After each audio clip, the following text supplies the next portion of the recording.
кешір құрметті көрермендер, эфирде әдеттегідей балқа шыңалықтары, ал оны жеткізуші мен Гүлшат Қайратқызы. Алдымен аңдатпа.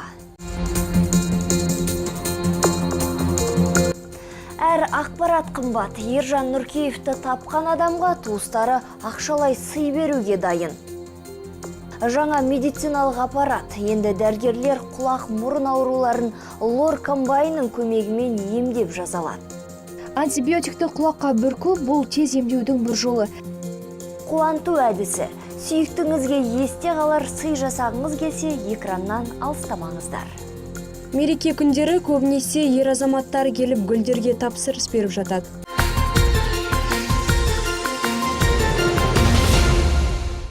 Қазақстанның үшінші жаңғыруы атты жолдау еліміздің жаңа серпін алып қайта гүлденуін көздейді. Яғни түрлі мемлекеттік бағдарламалар мен жоспарларды жүзеге асырып, елдің әлеуметтік экономикалық жағдайын көтеру. Ал оны іске асыру үшін барлығымыз еңбек етуіміз керек дейді Нұр Отан партиясының Балқаш қалалық филиал төрағасының орынбасары.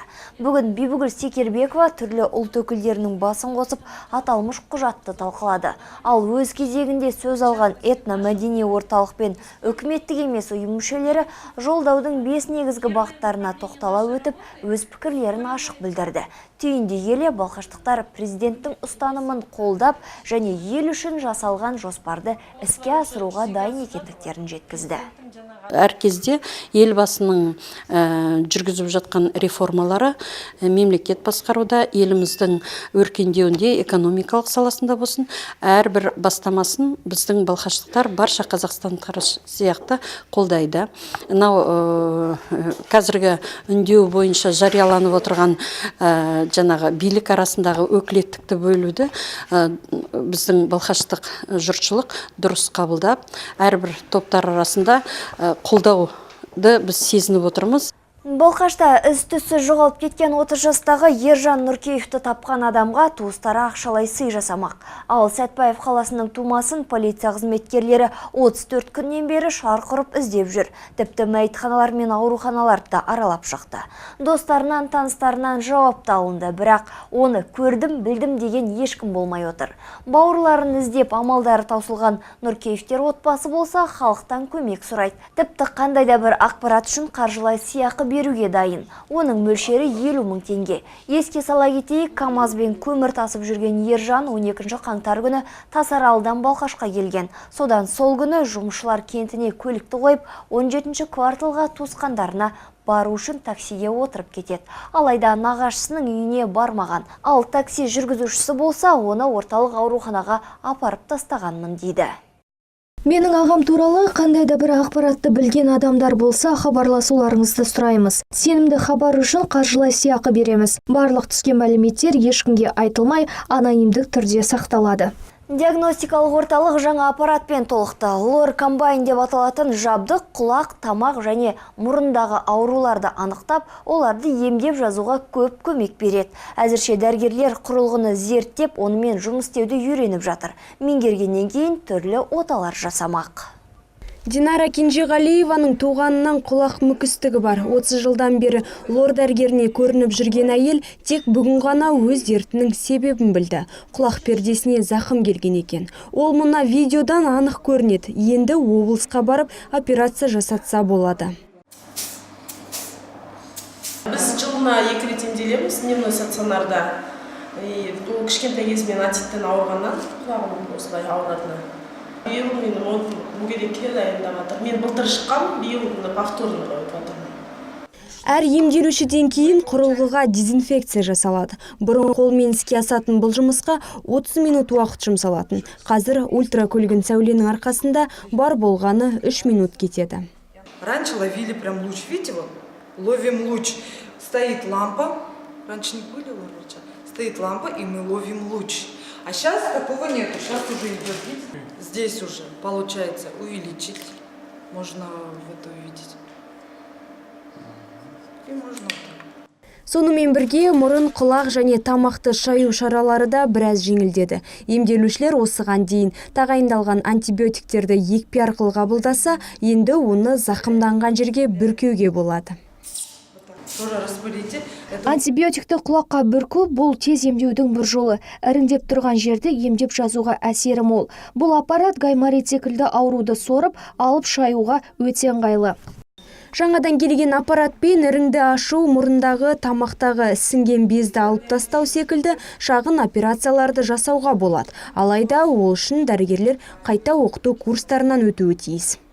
Гүлім Аятай, Асхат Тоқбаев, Өркемедиа.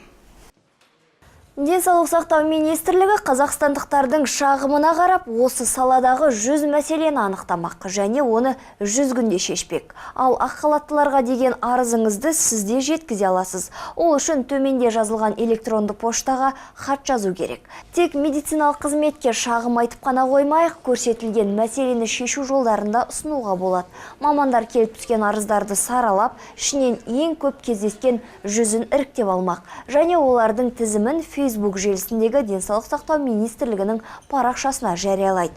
Және әрбір хат иесі сол жерден өз сұрағының шешілу барысын қадағалай алады. Ал ол үшін хабарламада өзіңіздің аты жөніңізді, телефон нөміріңізді көрсетуіңіз қажет.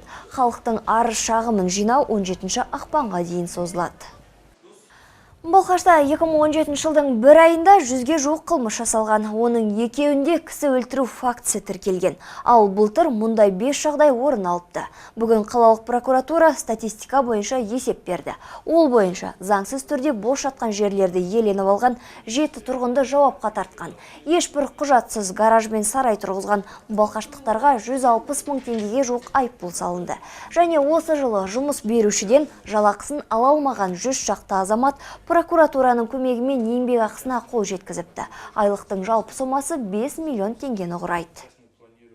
2016 жылдың қорытындысы бойынша жалпы қылмыс Балқаш қаласының бойынша көп төмендеді.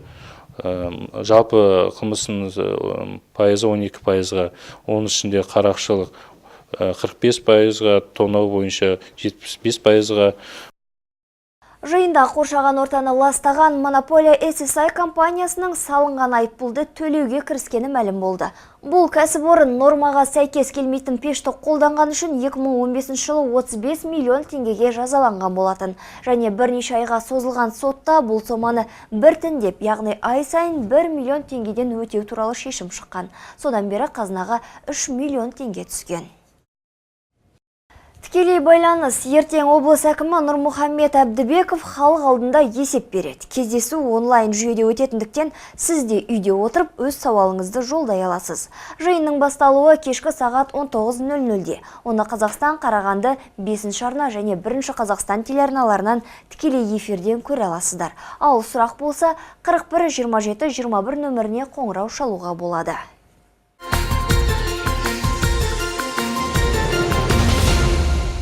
Қыстың соңы қатты болғалы тұр, ал осындай суық күндері көңіліміз жабырқап, жанымыз жылулықты аңсайтыны рас. Қандайда бір тосын сыйдың болғанын іштей болса да қалап тұрамыз. Ал мұндай күндері сүйіктілерімізді қалай қуантқан дұрыс? Қазір қандай сыйлық түрлері жоғары сұраныста, оны келесі сюжеттен бірге көрейік.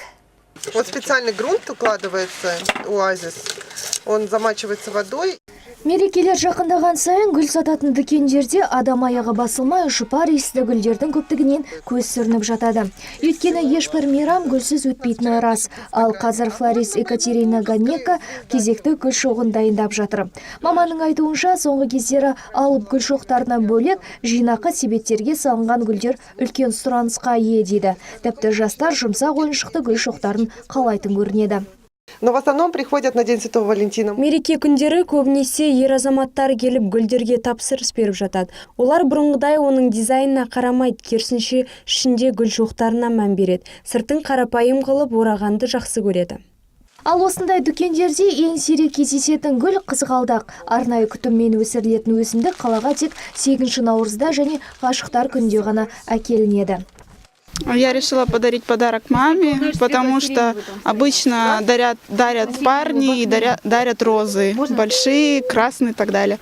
А у меня мама любит тюльпаны, а зимой тюльпаны как-то как в сказке.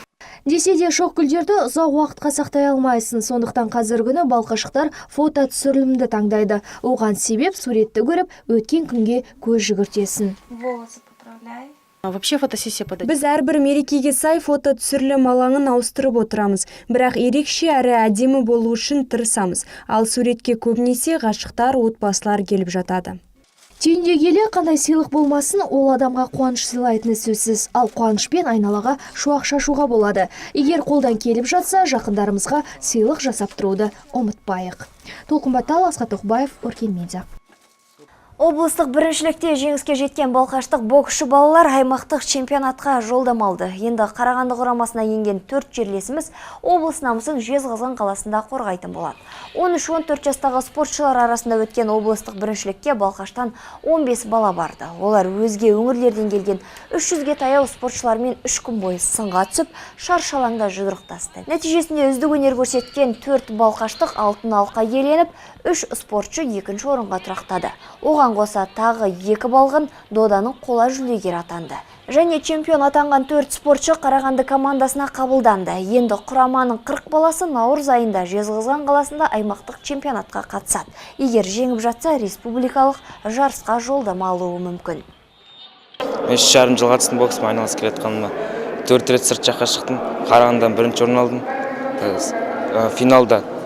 Финалда Қарағанды облысының бағасымен шықтым спорт интернетпен. Оны таза жеңдім 3-0-мен. Оның бойызында оған раз-два серудармен жеткіздім. Сол жеңдім. Бүгін келіп түскен жаңалықтар лига осындай. Біздің арна күн сайын қосулы болсын. Ертеңде айтарымыз бар.